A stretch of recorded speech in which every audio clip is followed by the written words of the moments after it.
why I invest in a property. So the first reason is land banking. So this is for properties that are in the more urban centres. So for example, Auckland, Wellington, Christchurch, Hamilton. You will find that property is a lot more expensive in these urban centres. And so what I look for is land, right? So I'm on a old style plot. My house is over 100 years old.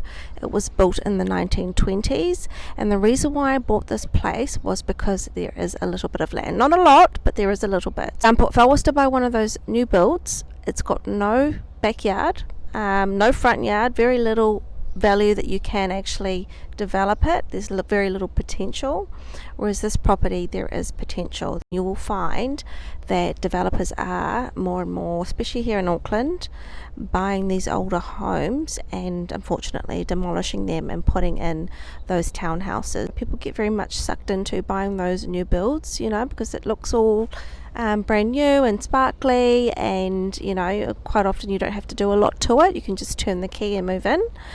But the developers are selling them at top dollar because it sits on not a lot of land.